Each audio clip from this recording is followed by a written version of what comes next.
because we're sort of redoing it, we've covered some of this material in class today, so I might try to add in a little bit from Ulysses where I can fit it on this go-round. Okay, so to start off with, lyric, as you might suspect from the way the word is used, has its origin in song. That's why we still refer to the words of a song as its lyric. And for this reason, lyric poetry bears the marks of having begun in song because it fits a lot of the requirements of a song. For example, when you compose a song, generally each line will have to have a specific number of syllables, or you'll find yourself stumbling over them to fit them in the line. They often have a specific rhyming pattern. They have a specific pattern of stresses.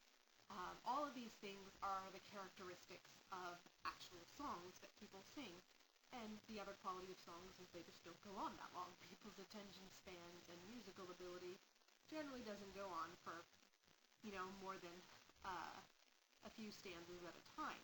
And that's the length of your average lyric poem. Now, many have expanded to be quite a bit longer than that. There can be some very long lyric poems, but by and large, they're pretty short. Now, the characteristics, or the one thing all of these characteristics of a song have in common, is that they require the distortion of language. It's compressed. The words have to be compressed. Grammar is often rearranged in a song. Words have to do double duty because of how much shorter and more compressed it is than other things. They have to both say something and sound beautiful at the same time. So poems rely heavily on sound qualities for their effect. You haven't really studied a poem until you've actually read it out loud or heard it read out loud for you. So this is how the original source of lyric poetry has kind of transferred to its current form. Now, excuse me. The lyric poem is different from anything we've studied before, although both of the epics we've looked at have been written in verse in poetry, and the drama we've looked at has also contained at least some poetry within it. This is different from either of those things. The epic was essentially a community enterprise. Epic attempts to express the values and goals of a whole people. It enshrines their customs and traditions in a literary form. Lyric, on the other hand, is intensely personal. There's almost always an individual I speaking behind a poem. Now, this I is rarely meant to be the author, and even in an autobiographical poem, there'll be some distance between the one who speaks the poem and the personality of the author. It's generally a mistake to assume that it's the author who's feeling these things or thinking these thoughts. But even when the speaker of the lyric poem is more than one person, and that sometimes happens, the expression is always singular. There's a we that's speaking with one voice. Moreover, the I of a lyric poem is almost always alone. When there is someone being spoken to, that person is absent or distant. Okay, and so these are the things that give the lyric poem its personal quality. And what this personal aspect accomplishes is not only extreme specificity, so this is the words of a particular person at a particular time. This personal aspect offers you, the reader, an opportunity to become the I as you read it. As you make the words your own, as you speak them, you say, I am, I feel, as the speaker of the poem. And even if the personality of the speaker is nothing like yours and you have nothing in common with them, you can, for a moment, experience what they experience and express what they express. And that's one of the things a really good lyric poem gives you. Now, drama, on the other hand, which is the other genre we've studied so far, both tragedy and comedy, is the representation of an action. You'll remember that part of the definition of tragedy. It's something public. It's literally on the stage for everyone to see. Lyric, on the other hand, is essentially interior. It expresses what is happening inside someone's mind. This is very often an emotion, like grief, love, regret, fear. It can also be a philosophy, a certain way of understanding and looking at the world. Sometimes it's an interior debate, someone trying to make a decision. But even when the poem does depict actions, something happening, even something happening publicly, it presents them from within the consciousness of the speaker. You're always inside someone's head. They're being filtered through someone's mind before you see them. So it never loses this interior quality. And I talked before about how the song-based origins of lyric poetry led to its compressions. So for that reason, I call lyric poetry economical. Its brevity, some can be as few as 2 or 3 lines, and there are poems that are that short, does a lot with a little. It does this by not only using words, but also using sounds, patterns, expectations, grammar, and even the white space on the page to communicate meaning. Nothing in a poem goes to waste. And one of the effects of this economy is the sense of capturing a single moment in time. Lyric doesn't describe a vast sweep of years the way an epic can, or even various actions in a day, like great drama. Instead, it gives the sense of being caught inside a single moment, where you can examine that particular emotion, or thought, or decision from every possible angle. In that sense, poems are very much more like pictures than like a story. A poem is much closer to a painting in the way it operates than, say, like a novel, which you may be used to reading. Even when, because you're supposed to look at what's happening in one moment in time from a lot of different angles, in a lot of different ways. You stare at the same thing and you see more as you keep looking at it, as opposed to something like a novel that unfolds in time. Even when poems do depict a change over time, which sometimes happens, they usually leap from point A to point B. That's what I meant when I was referring to using white space. In the space between a stanza, years can pass, and people can die, lives can change. And so rather than following a path smoothly and unfolding what happens, it's a jump. So there's a sharp comparison between the two. Why study a poem? This is a question we did address somewhat in class today. Studying a poem is a lot of work. How could you possibly wring this much meaning out of less than 20 lines of a poem? What's in it for you to put this much work into it? Sure, you can find it if you see it, but sheesh, it's just, it's so much more work than, say, reading a novel would be. You can't read poetry the way you would just read a story. Well, it's work because it requires unpacking. Again, poems are extraordinarily condensed.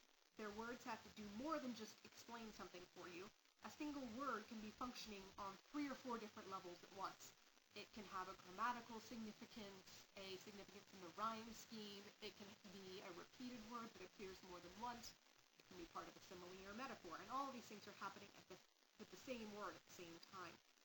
So the analysis of a poem unpacks those different levels, pulling them apart so that they can be seen individually. So what does this get you once you do this? First of all, you can identify the energy, the engine that propels the poem. A poem is as carefully put together as a watch. An analysis is like taking it apart to find out what makes it tick. How does this poem tick? What makes it go? What makes it work? What gives it that something that makes people remember it long after they've read it, that makes people quote it decades after it's been written? Not only what does the poem mean, you can also figure out what makes this poem worthwhile. And that can vary. Is it wisdom? Does this poem teach us something that we don't otherwise know? Is it experience? Are we able to see something through another's eyes that we might not otherwise be able to see? Is it something we might not otherwise be able to encounter?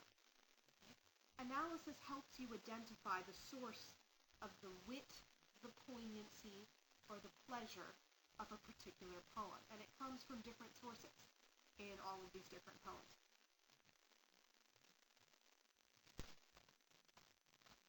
So now that we've talked about why we should bother with all of this, let's talk a little bit about how to go about studying a poem. Earlier, I compared analyzing a poem to pulling apart layers. Another way of looking at it is to think of it like looking at something through different sets of colored glasses, and this is an analogy explained somewhat in class today. Each pair of glasses will reveal something different. It requires that you look several times at the same object, at the same thing, but the picture you create when they're recombined is richer, fuller, and deeper than it would have been otherwise. So these are some examples here of those filters. Plot. What is the action of the poem? What happened here? Structure, and all I mean by structure are what are the patterns of a poem on any level, from words to whole stanzas. What is its architecture? How is it put together? Okay.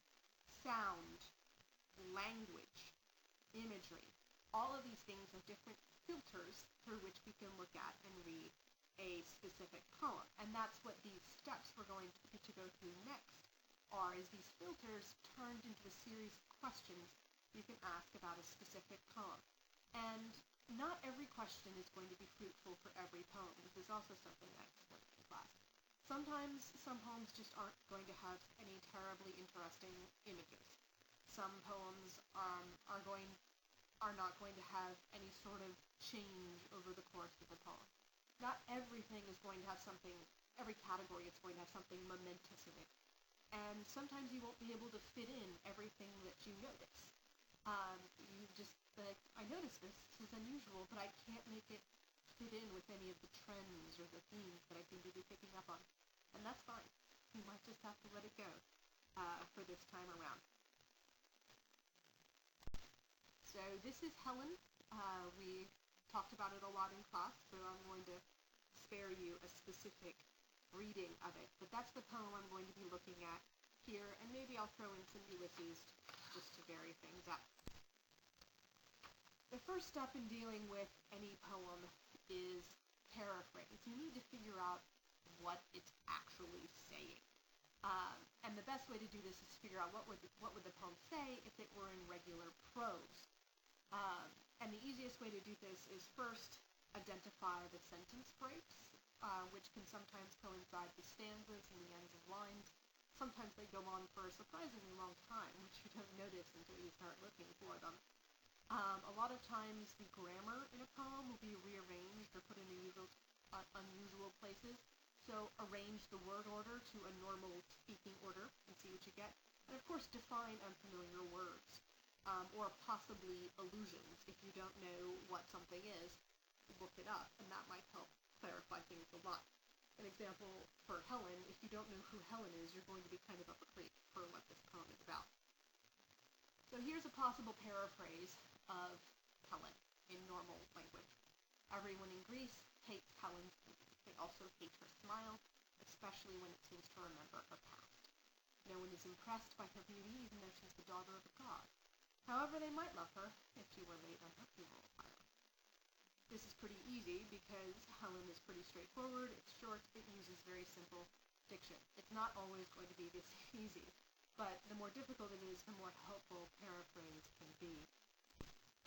Step 2 is to look at the action of the poem, and the first thing you need to identify is who's the speaker, who is saying this poem to people.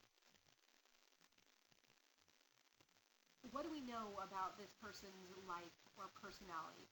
Sometimes it's going to be highly specific. It's either a historical character or it's someone whose personality becomes very clear to you through the course of the poem. In other cases, it's so abstracted as to be almost unidentifiable.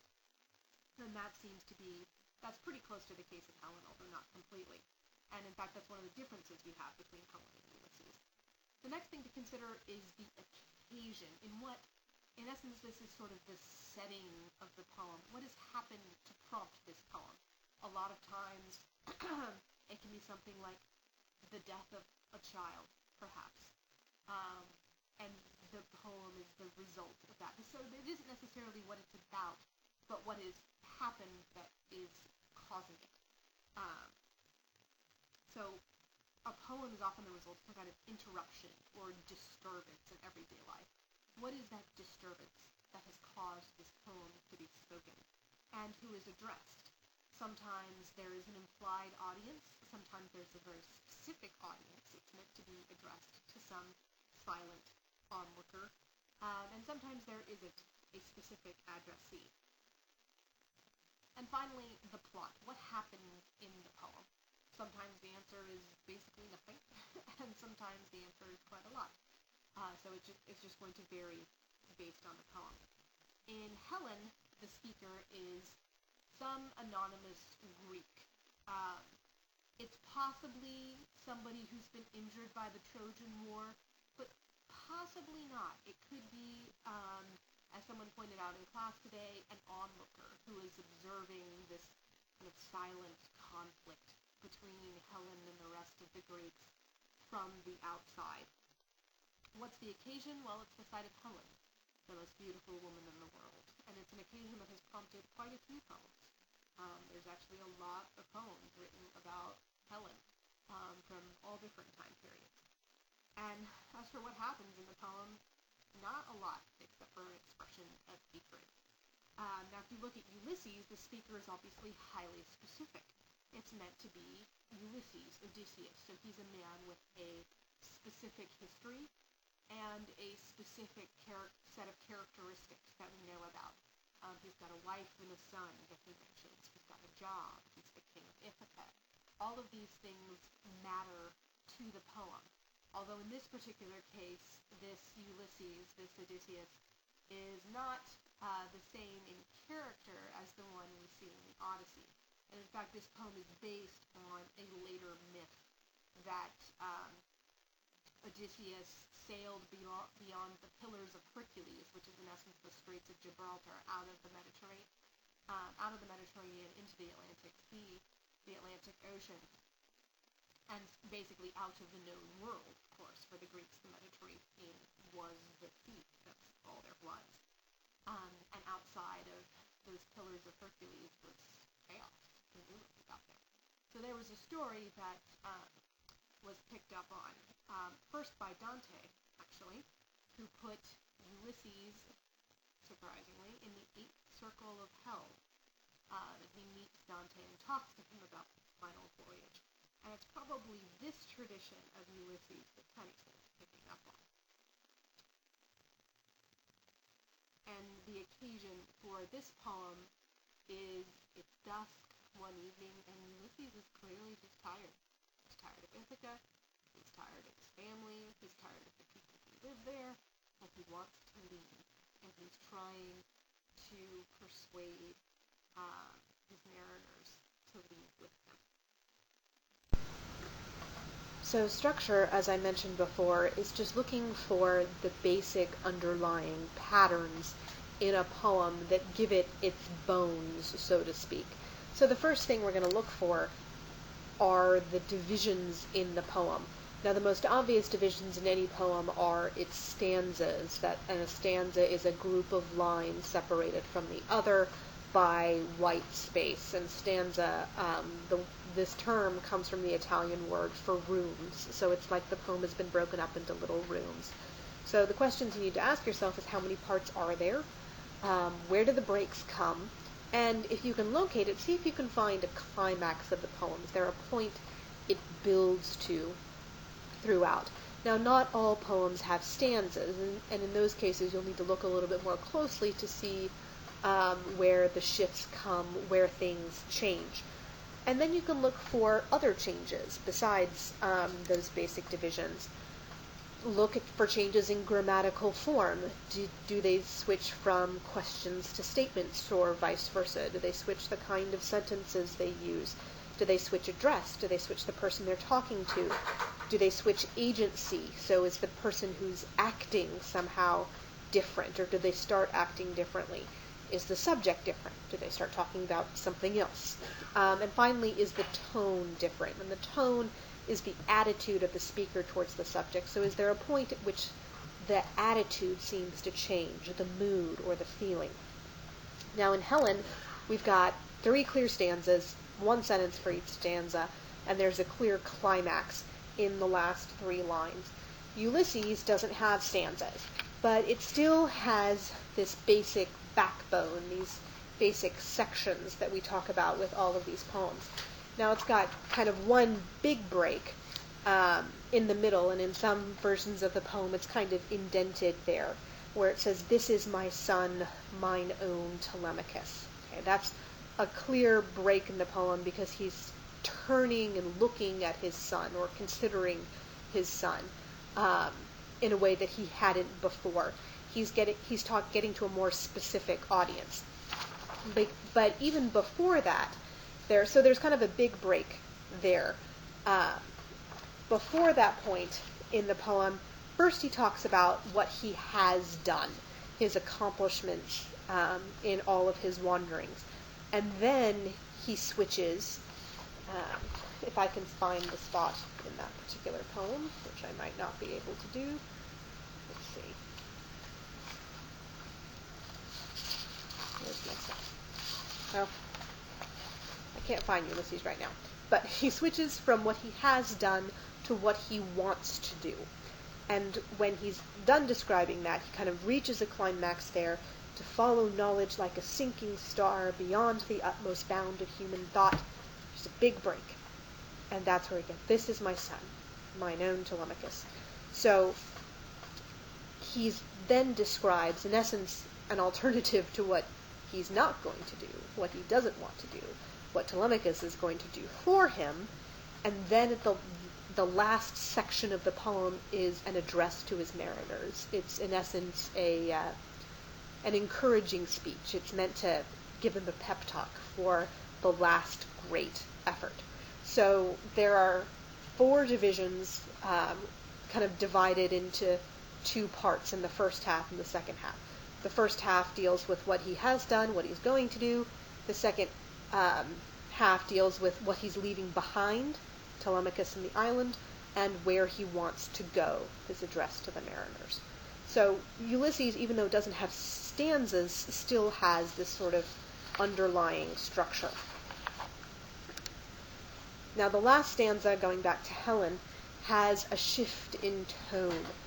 There seems to be a change in attitude towards the subject, marked by the replacement of the verb hates or reviles that has governed the first 2 stanzas with the verb love.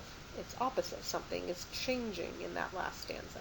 So that's going to be one we want to pay attention to in Helen.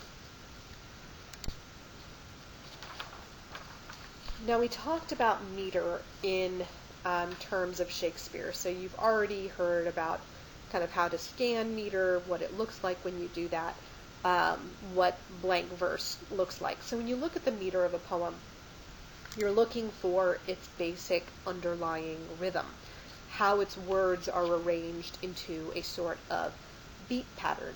And in many poems, especially more modern ones, they're going to be free verse, which means they aren't going to have a specific repeating pattern. And this applies to Helen. In other poems, they do. Both Ulysses and Cassandra are written in iambs, that basic beat of da-dum, da-dum, da-dum, da-dum, da-dum, da-dum, da-dum, da-dum. Okay, unstressed, stressed, unstressed, stressed.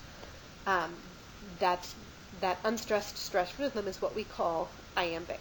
There are other alternatives. It can go da-dum, da-dum, da-dum. That's trochaic, right? That's the opposite of iambic. It's stressed, unstressed, stressed, unstressed. It's less common, but it does sometimes happen in English. Then you're going to look at the length of the lines. How many syllables are there per line? If there's 10, we're going to call that pentameter, because there's 5 2-syllable feet per line. Sometimes there are only 4 feet per line, so 8 syllables, and that's going to be tetrameter. These are not terms that I'm going to expect you to know and memorize, but I do want you to be aware that there are names for them, and I want you to be able to identify meter, this underlying beat. And meter is what we call the combined rhythm and line length. So we call a meter, iambic pentameter, as the combined rhythm and line length. I want you to be able to describe a poem's meter and notice where there are deviations from that meter, because that's usually where it gets interesting. And in Helen, we have a pattern of very heavy stresses. So even though there's no regular meter, the poet is clearly using the stress on the words to slow you down. So you can see the stressed words in this first syllable, in this first stanza here. And you can see all these one-syllable red words that are stressed right close together. Okay? And because they're one-syllable words, the whole word is stressed, and it forces you to slow down, and it gives the poem a sort of emotional heft that it might not otherwise has. I mean, reading this poem feels very different than reading something like Ulysses that doesn't have this very heavy stress pattern. The next step is to look at sound effects, particularly rhyme, but there are others to look for as well. First, you want to look and see what words rhyme. Is there a rhyming pattern? Okay? Because remember that rhyming words tends to pair them together and bring them into prominence, so that might be a helpful way for you to look at the poem. Then you'll want to look for other sound effects.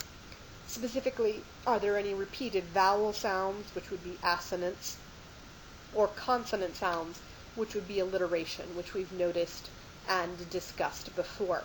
There can even be other sound effects as well, so listen to the poem as well as reading it and see what you notice in this step.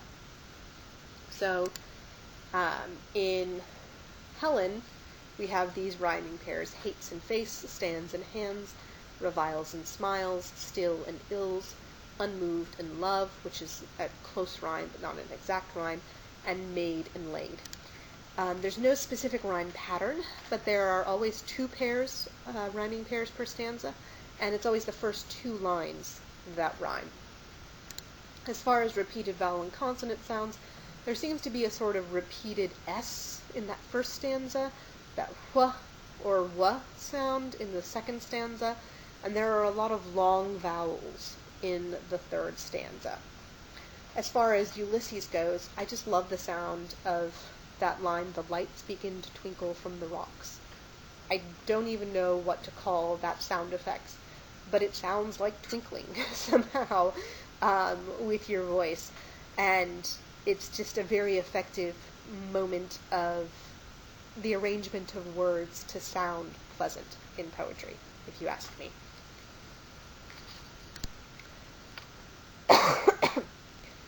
The next step is to look at language. This is the specific words that a poet has chosen to use in order to get his or her point across. And the kind of the most broadest, the broadest way you can look at language is to look at the sentence structure. How many sentences does the poem have? How are they structured? Are they questions? Do they always have a particular clause? Do they have any kind of parallel structure that we can notice? Also look for predominating parts of speech. Is it verb heavy? Is it noun heavy? Are any particular parts of the poem echoed in other parts of the poem? Because if they are, that's some, the similarity between those and any slight differences between those are going to end up being important. What words are repeated or form chains of relationship? So is there something that keeps popping up that we might need to pay attention to? And finally, what diction is being used? And diction means the choice of words, and specifically how the choice of words is connected to a particular set of ideas, social class, and so on. So, for instance, a poem could be written in an extremely colloquial dialect. It could be written in very, very formal language and use fancy, flowery terms, or it can be somewhere in the middle, the way the language of Helen is. Now, what we see when we look at the language of Helen, we've already kind of looked at the sentence structure, the structure of the sentence kind of stays the same each time. It follows the same basic pattern until it gets to that last stanza, in which case we get a conditional structure that we hadn't seen before. As far as repeated words, we have white and wan. White is repeated in every stanza, and wan is repeated twice. So that's something we'll need to look into. As far as words that form a chain of relationship, there are a lot of body part words without ever actually mentioning a whole body. We just get to see bits and pieces of her at a time. A face, hands, feet, knees, eyes, nothing put together. Okay, it's just one at a time. And as far as diction, there's this line, remembering past enchantments, that stands out from the others because its diction is so different. Whereas the rest of the poem used single-syllable words, very simple, very straightforward, this one uses much longer, more elaborate words, so it seems to stand out from the rest of the poem. In Ulysses, for example, one of the language structures you might notice is at the very beginning of the poem, in line 8, he's describing the people of Ithaca as that hoard and sleep and feed and know not me. And then if you compare that to the very last line, to strive, to seek, to find, and not to yield, that seems very, very similar structurally. It's the same set of 4 verbs. And even in both those cases, the last verb is a negative. It has a not at the end. So clearly those 2 lines are meant to be compared. And we'll see what we get when we compare them. This is also where you would notice patterns of language like anaphora, which is one of the patterns we discussed in looking at Shakespeare's poetry. So this is where, these particular tricks of language would come into play. Chiasmus is another one we talked about in Shakespeare. This is where you would start looking for those kinds of patterns. Okay, so we're getting to the end here. Step 7 is to look at the imagery of the poem. So what images are used in the poem? And we talked about images a while back. An image is merely a description of some kind of sensory experience. And sometimes it's describing something physical using something else physical, in the sense of a simile or a metaphor. Sometimes it's describing something non-physical using something else physical as a way to understand what is intangible. So these images can describe material or immaterial things. But usually to be an image, it has to have at least some materiality to it.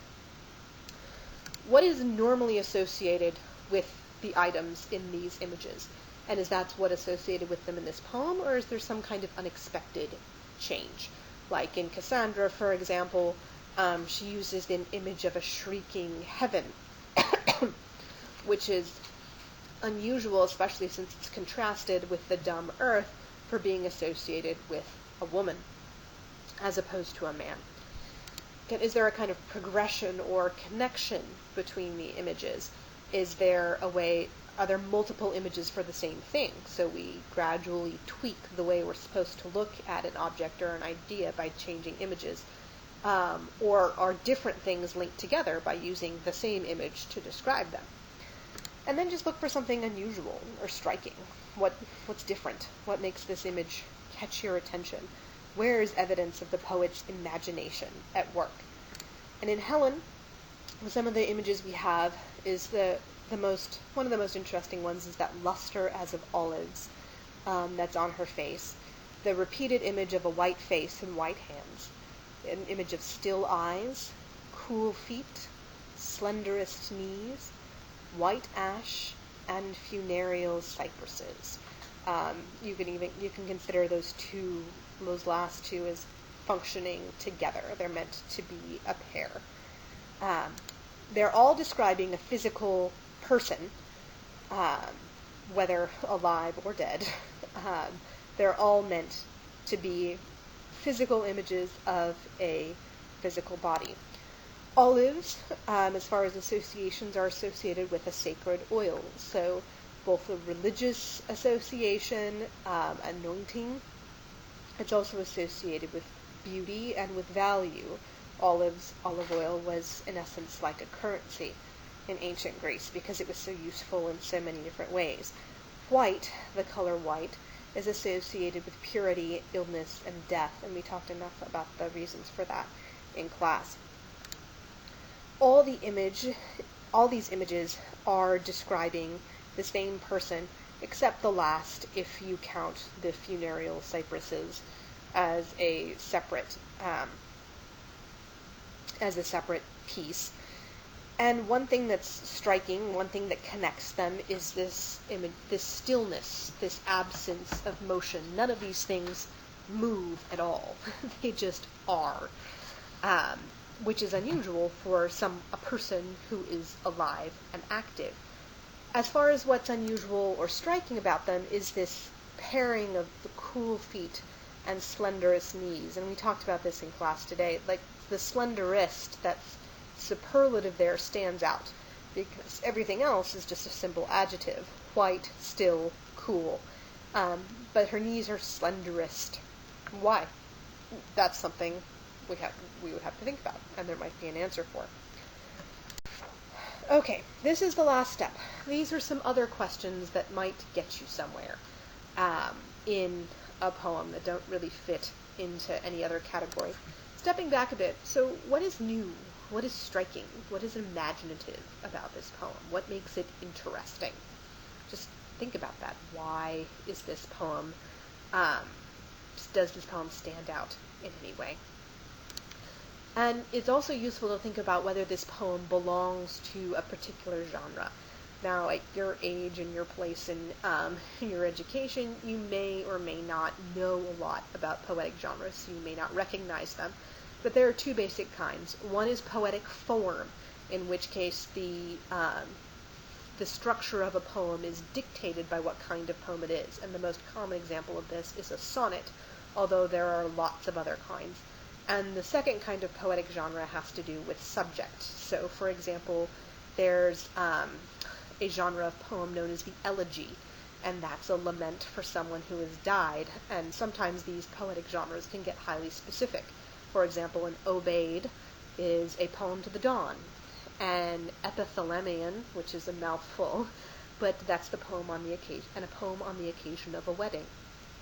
And there's often many poems in this genre, and so any specific poem in this genre is referring to that tradition. There's often a set of stock images and traditional things you do in this kind of poem, and often they'll play on that, so that'll be something interesting to talk about. Again, at your stage, this is generally information you're going to have to get from me or from notes in your book or something like that. It's probably not something you're going to be able to recognize yourself. And finally, what are the roads not taken? As we talked about a lot in class today, everything in a poem is chosen. So what could the poem have done differently, and how would that have changed it?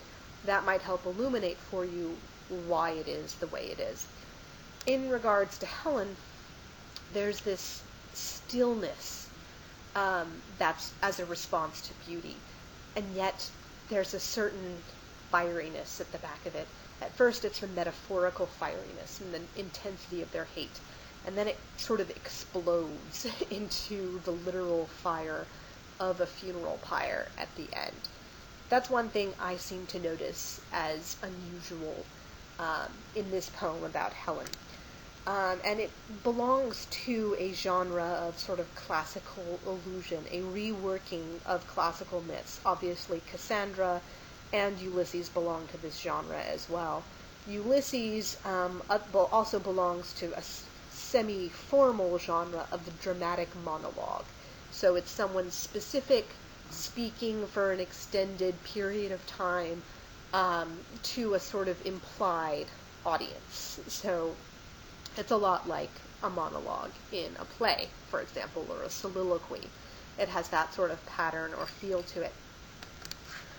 And as far as what are the roads not taken in this particular poem, in Helen, As I discussed in class, the speaker could have explained the reasons for hating Helen, which never really happened.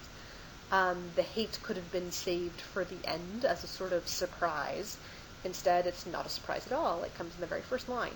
And it could have been less universal. That speaker could have been more particularized instead of standing for or speaking of all Greece. So those are some of the ways that it could have been different. So that helps you understand, well, what makes this one different is that it doesn't focus particularly on specific things Helen has done, just this vague past enchantments phrase. And it wants the emotion of hate to be front and center. They don't expect it to be a surprise at all as a reaction.